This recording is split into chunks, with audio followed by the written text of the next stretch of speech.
Well, Sergio, the anticipated Conor Benn, Chris Eubank Jr. fight is officially off. Promoters for the event announced the decision to postpone the show on Thursday, one day after it was revealed that Benn had tested positive for clomiphene, a banned substance known to increase testosterone levels in men. Sergio, a lot to unpack here, but was calling off Benn Eubank the right decision?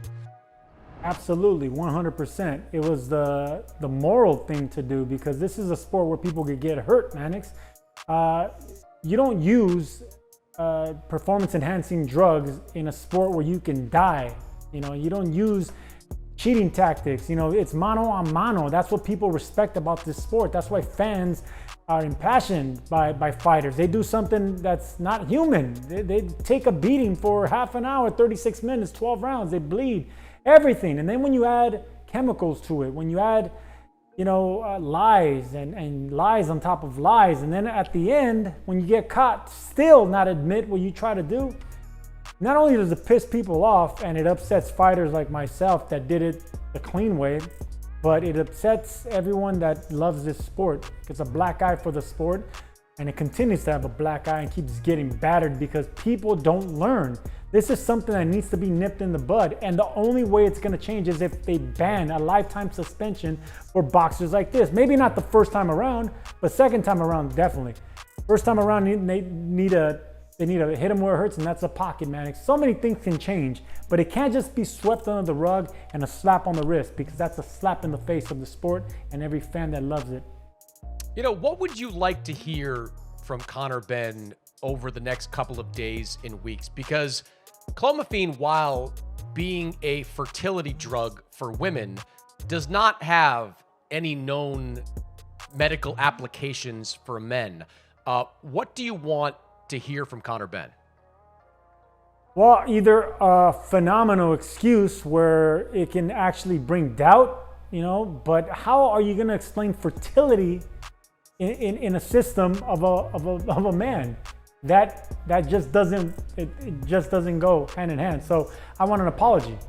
I think every fan deserves an apology. So much money, tens of millions of dollars was lost.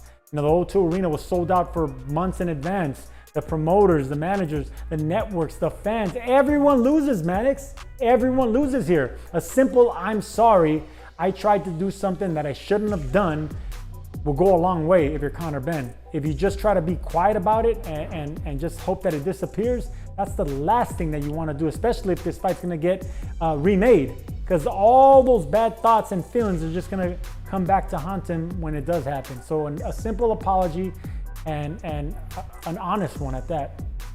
So you mentioned the rescheduling, and Eddie Hearn, when announcing that this fight was off, was very specific and said this fight was going to be postponed, which certainly suggests that we will see this fight rescheduled in the future. Chris Eubank Jr.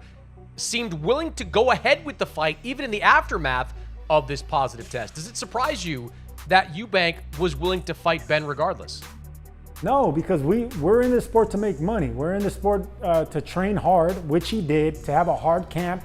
All the hard work is done. The blood, sweat, the tears, the sparring, everything's done. The camp costs money. The millions of dollars he was about to make after fighting was there. He's not gonna throw all that away just because he popped positive for a banned substance. We're gonna fight through anything. We're fighters. So I get Chris Eubank's mentality doing that, but it's up to the dignity of the sport, to not let it happen. And I'm glad that it didn't.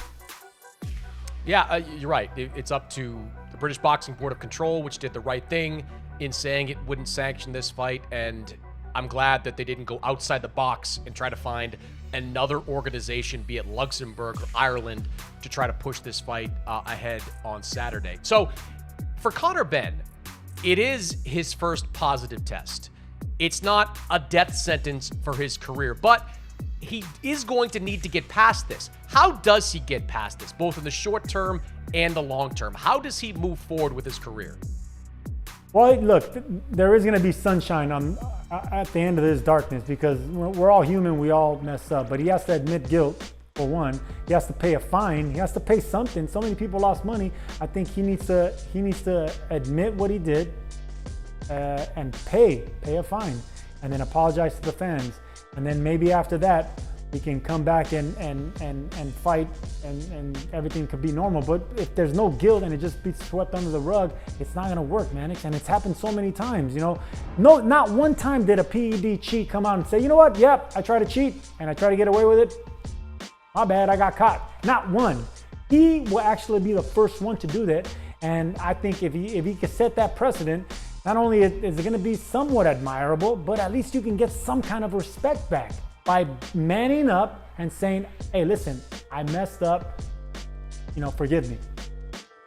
Yeah, I think in the short term and the long term, he has got to become the most tested fighter in boxing. He has got to enter year-round testing protocols like Nonito Donaire has been in for much of his career. He has got to make sure he is VADA tested before every single fight like Devin Haney is. Like, he has got to make sure that he is as transparent as humanly possible about his drug testing. There will always be people, Sergio, that won't believe Conor Benn. He will have lost a section of fans because of this. There's no doubt about it. Some fans will always peg him as the guy that tested positive, as the guy who tried to cheat. To try to win some of those fans back and win the respect of boxers back, he's going to have to be tested year-round, tested stringently, tested by multiple agencies so that there is no doubt in people's minds that going into whatever fight it is, be it Chris Eubank or something else in the future,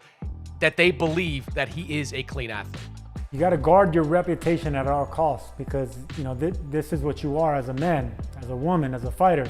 It's all what you put on the table and you let everyone see. And once that gets tainted, you know, they don't look at you the same.